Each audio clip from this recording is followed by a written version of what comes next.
అని దేవుడు అంటున్నాడు. నేను మాత్రం అలా అనుకోలేను. ఎంత పాపిష్టి వాడివైనా పాపిష్టి దానివైనా నేను నిన్ను ప్రేమిస్తున్నా, నువ్వు బాగుండాలని ఆశపడుతున్నా. దేవుడు అంటున్నాడు, దుష్టులు చేసిన దుష్టత్వాన్ని బట్టి చచ్చిపోతే నేనేమైనా సంతోషిస్తానా?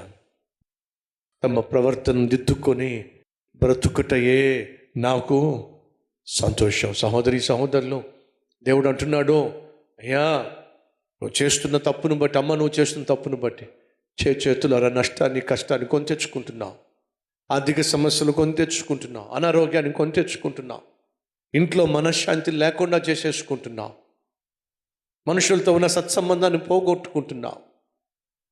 ఫలితంగా మానసికంగా, శారీరకంగా, ఆధ్యాత్మికంగా అడుగంటిన స్థితికి చేరిపోతున్నావు.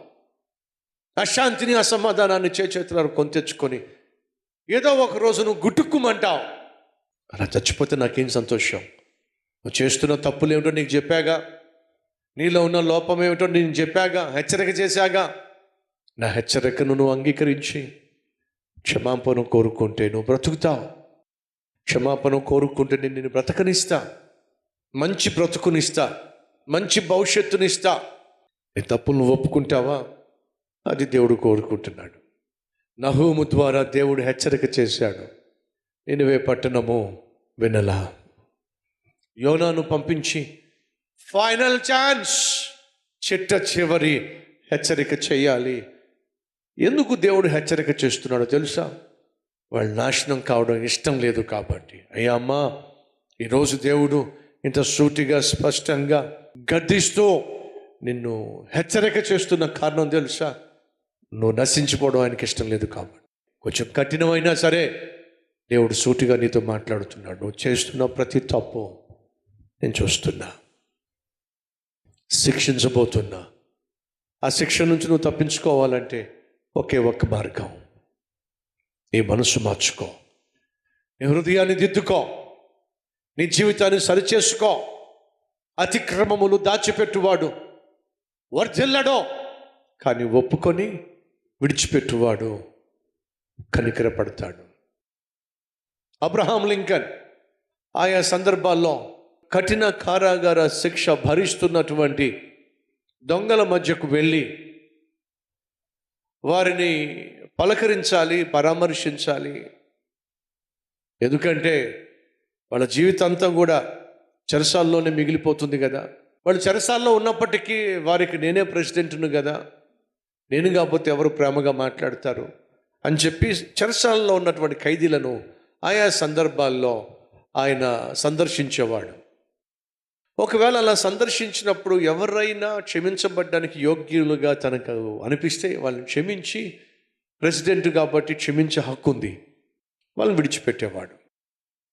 ఒక్కొక్కరిని చూసి మాట్లాడుతుంటే, అయ్యా ప్రెసిడెంట్ గారు, వాస్తవంగా నేనే తప్పు చేయలేదండి, అన్యాయంగా నాకు ఈ శిక్ష విధించారు, దయచేసి నాకు విడుదల ప్రసాదించండి. నువ్వే తప్పు చేయలేదా?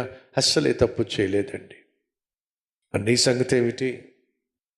నేను బస్సులో ప్రయాణం చేస్తున్నప్పుడు నా జేబులో చేయబెట్టిపోయి పక్కోడి జేబులో చేయబెట్టా.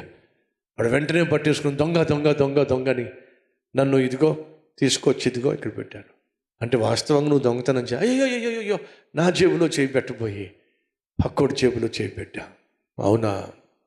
మరి నీ సంగతి ఏమిటి?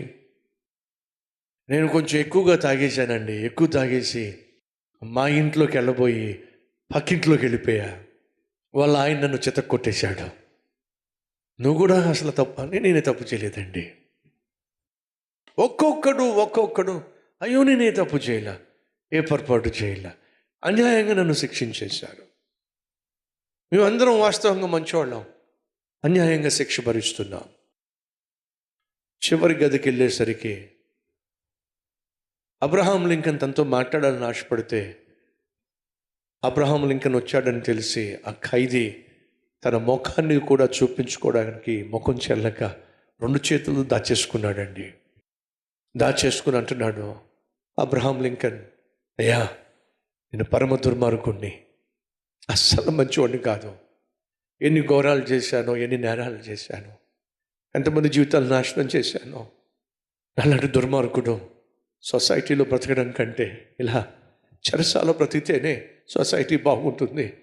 అయ్యా మీరు నా ముఖం చూడడానికి కూడా నేను యోగ్యుని కాదయ్యా, నేను అస్సలు మంచోడిని కాదయ్యా అని చెప్పి ప్రాధేయపడ్డాడు. అబ్రహాం లింకన్ జైలు అధికారిని పిలిపించి ఏమన్నాడో తెలుసా? నేను చూసిన వీళ్ళందరూ కూడా మంచోళ్ళు, వాడు మంచోడట, వీడు మంచోడట, వీడు మంచోడట, వీడు మంచోడట, నేను కలిసిన ప్రతి ఒక్కళ్ళు మంచోళ్ళట, వీడు ఒక్కడు దుర్మార్గుడట. ఇంతమంది మంచి వాళ్ళ మధ్య ఈ దుర్మార్గుడు ఉంటే వాళ్ళందరూ పాడైపోతారు, ఈ దుర్మార్గుని బయటికి పంపించేసేయండి అని చెప్పి ఆ దుర్మార్గుని బయటికి పంపించేశాడండి. ఎందుకని? వీళ్ళందరూ ఎవరట? మంచోళ్ళట. సహోదరి సహోదరులు, తప్పు ఒప్పుకున్నవాడే విడుదల పొందుకున్నాడు. ఈరోజు ఏం చేయబోతున్నావు? దేవుని మందిరంలోంచి బయటికి వెళ్ళక మునుపు ఏం చేయబోతున్నావు? సమాధానంతో వెళ్ళాలనుకుంటున్నావా? అయితే ఇదిగో సత్యం, నువ్వు చేసిన పాపాన్ని క్షమించగలిగిన దేవుడు ఉన్నాడో ఆ దేవుడు అంటున్నాడు, నీకు శాంతి, సమాధానం, సంతోషం కావాలంటే అసలు నువ్వేమై ఉన్నావో, ఎటువంటి జీవితం జీవిస్తున్నావో, మనుషులందరి ఎదుట నువ్వు ఎంత మంచివాడిగా మంచిదానిగా కనిపించినా నా ఎదుట మాత్రం నీ హృదయం సరిగా లేదో అనేది వాస్తవం, సత్యం. ఈ హెచ్చరికతో కూడిన సందేశాన్ని విని ప్రభు సన్నిధిలో ప్రాధేయపడతావా? ప్రభు, నాలో ఏ మంచి లేదయ్యా, అది వాస్తవం. ఏర్పరచుకుంటున్న బంధాలు మంచివి కాదు, సంపాదించే విధానం మంచిది కాదు, నన్ను క్షమించయ్యా. ఈ జీవితాన్ని ఇలాగే కొనసాగిస్తే ఏదో ఒక రోజు నేను గుట్టుక్కుమంటాను. ఆ రోజు రాకమునిపే ఈరోజు మనస్ఫూర్తిగా క్షమాపణ కోరాలని ఆశపడుతున్నాను. ప్రార్థన చేసేవారు ఉంటున్న చోటే మోకరించి ప్రార్థనలోకి ఇవ్విస్తారా?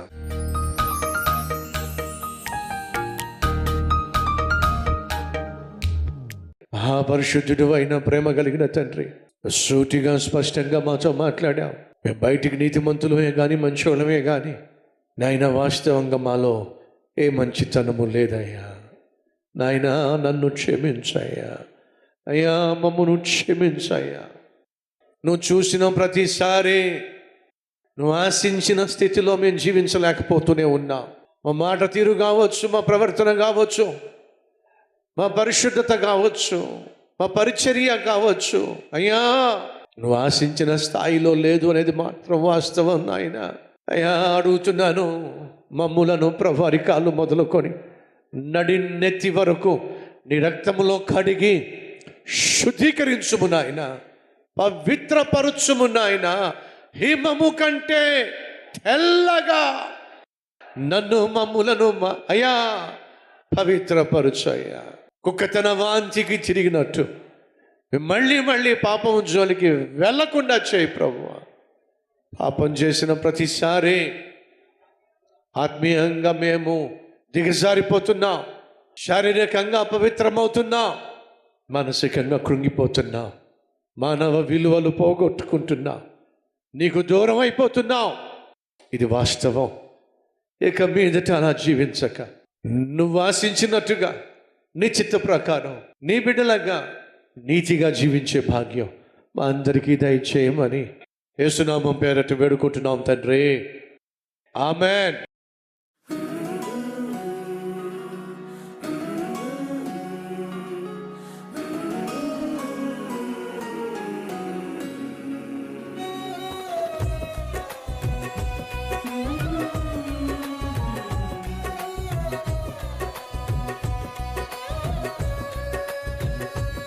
ఈ సందేశం మీకు ఆశీర్వాదకరంగా ఉన్నట్లయితే 10 మందికి షేర్ చేయండి, లైక్ చేయండి, మంచి కామెంట్ పెట్టండి. మళ్ళా రేపు కలుసుకుందాం. సెలవు.